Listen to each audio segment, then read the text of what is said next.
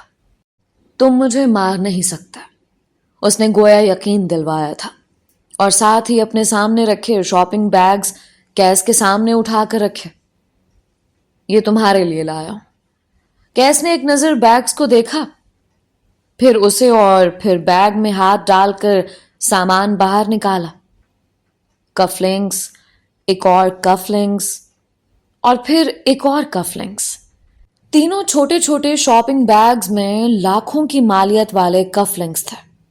Case کو کف links پسند تھے، حد سے زیادہ پسند۔ اسے یہ کف لنکس لگانا پسند نہیں تھا، وہ بس انہیں جمع کرنے کا شوق تھا۔ اب کہ مہدی نے اپنی جیب میں ہاتھ ڈال کر چند سکے برآمد کیے تھے، مختلف ملکوں کے سکے، کیس اب مسکرایا تھا۔ یہ اس کا دوسرا شوق تھا، مختلف ممالک کی کرنسیز جمع کرنا۔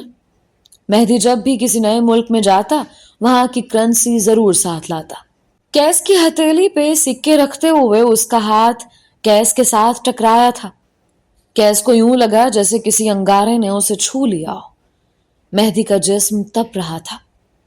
سکے چھوڑ چھاڑ کیس فوراً سیدھا ہو بیٹھا تھا۔ کیا تم بیمار ہو؟ بخار ہے تمہیں؟ وہ پریشانی سے اس کی پیشانی چھو کر دیکھ رہا تھا۔ اوہ خدایا، مہدی تم نے بتایا کیوں نہیں؟ وہ مہدی کا ماتھا چھو کر دیکھ رہا تھا تو کبھی گردن۔ یکدم اس کا دل اچھل کر حلق میں آیا تھا۔ یہ کیس کا خاندان تھا، اور یہاں ہلکا بخار اور زکام بھی ناقابل قبول تھا۔ کچھ دیر بعد وہ دونوں مہدی کے کمرے میں تھے۔ یہ کمرہ کیس کے کمرے سے مختلف تھا، بے حد مختلف۔ ابھری اینٹوں والی دیواریں جن پہ گہرے رنگ کا پینٹ تھا، دائیں جانب والی دیوار پہ مہدی کی تصاویر ٹنگی تھیں۔ 55 ملکوں کی مختلف جگہوں پہ سیاست کے مزے لوٹتا مہدی۔ بائیں جانب والی دیوار کے ساتھ ایک سٹائلش ریک تھا جس پہ چند میڈلز، فریم شدہ تصاویر یا پھر مختلف ملکوں سے لائے جانے والی نواردات رکھی تھیں۔ اسی دیوار کے اختتام پہ کلازٹ کا دروازہ تھا جس کا دورہ ہم فی الحال ملتوی کیے دیتے ہیں۔ کمرے کے بیچوں بیچ زمین کی طرف جھکا ہوا بیڈ تھا جس کے تاج کے اوپر مختلف پینٹنگز ٹنگی تھیں۔ سامنے والی دیوار پہ دیوار گیر ٹی وی، اور ٹی وی کے عین سامنے اخباروں کے کور والا صوفہ۔ کمرے کی سیلنگ پہ چاروں اور فیری لائٹس لگی تھیں جن کی ہلکی نیلی روشنی کمرے کی رونق بڑھائے ہوئے تھے۔ مہدی اپنے بیڈ پہ لیٹا تھا، لحاف سینے تک اوڑھ رکھا تھا۔ گال بخار کی حدت سے تپ رہے تھے۔ کیس اس کے سامنے کھڑا تھا، تفتیشی نظروں سے اسے دیکھتا ہوا۔ تمہارا بخار کتنا پرانا ہے؟ شاید 1-1.5 ہفتہ ہوا ہے۔ سینٹورینی میں وبا پھیلی تھی، موسم زکام بخار سب کو ہی تھا۔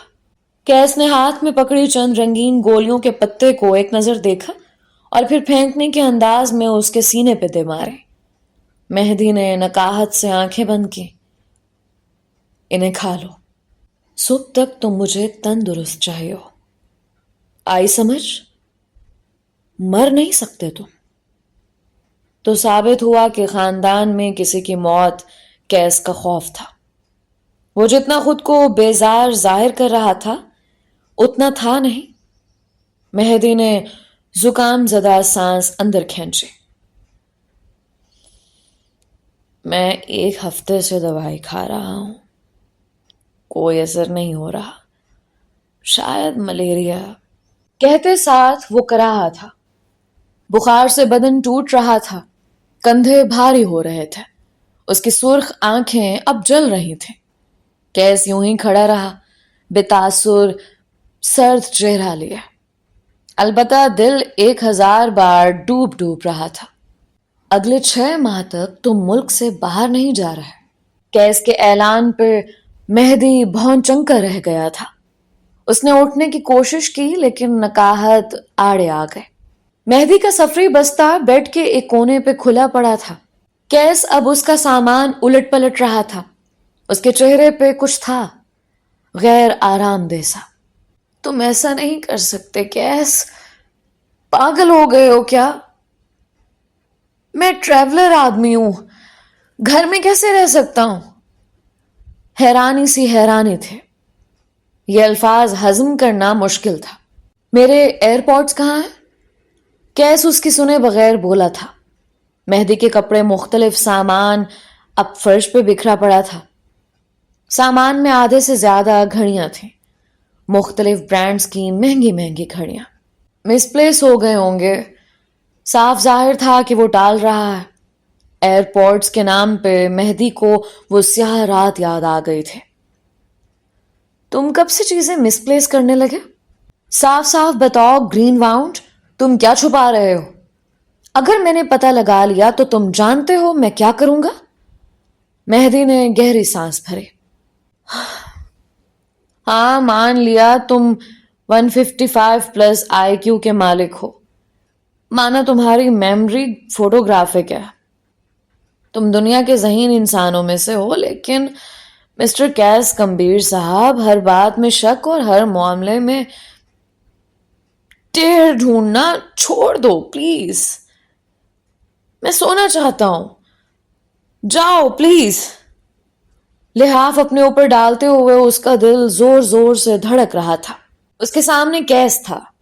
وہ آدمی نہیں تھا, ایکس رے مشین تھا. وہ آپ کا چہرہ دیکھ کر کئی منٹ قبل ہونے والا واقعہ بھی بتا سکتا تھا. اسے ڈاج دینا دنیا کا سب سے مشکل کام تھا.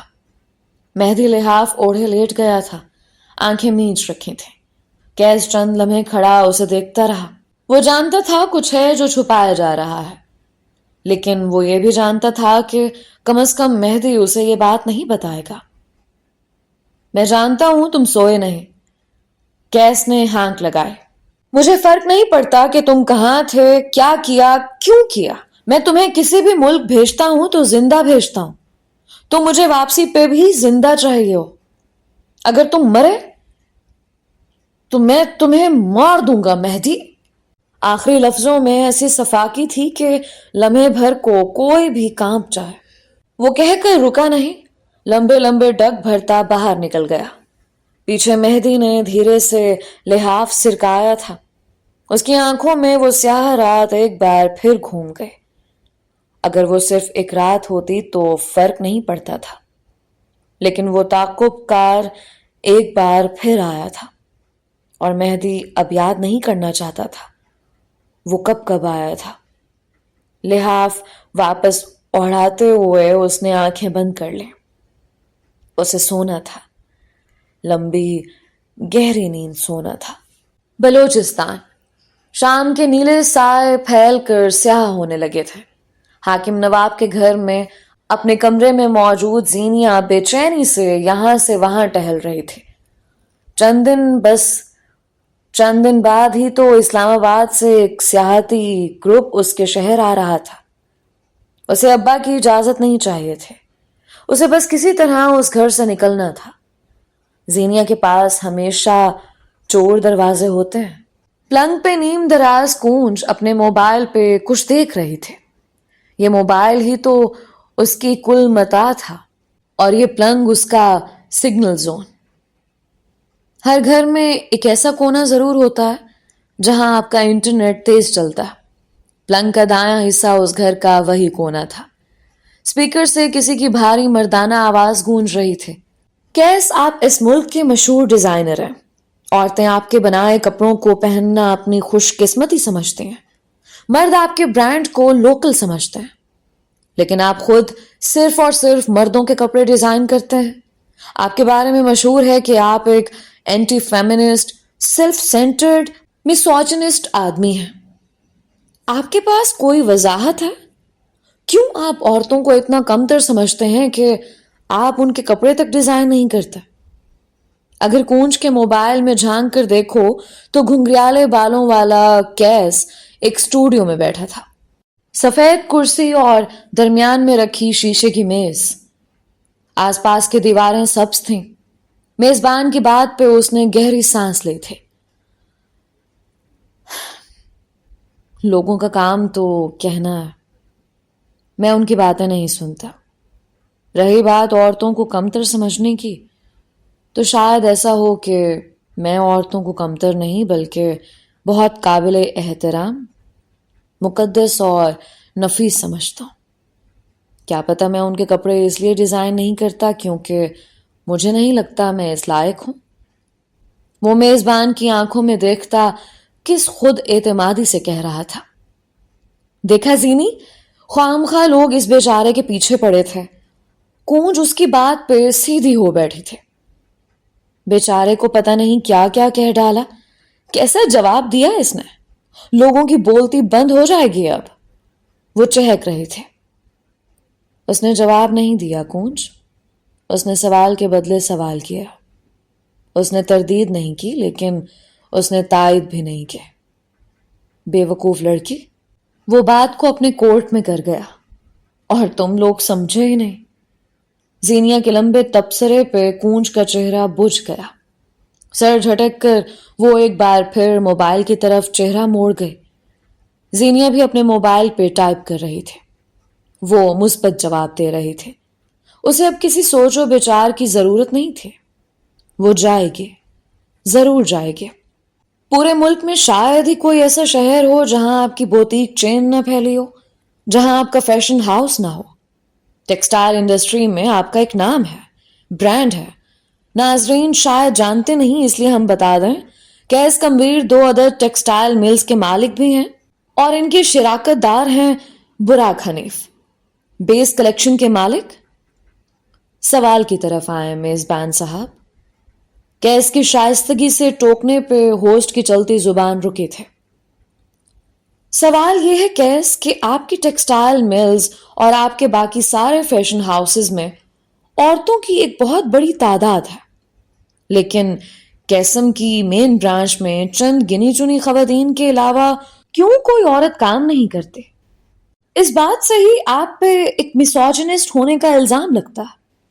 کیا آپ کلیئر کریں گے؟ کیس مسکرایا تھا۔ میں اسے شاید ایک اتفاق کہوں، ایک بے حد برا اتفاق۔ زینیا نے اس ابھرتی آواز پہ سر کو استہزائیہ انداز میں جھٹکا تھا۔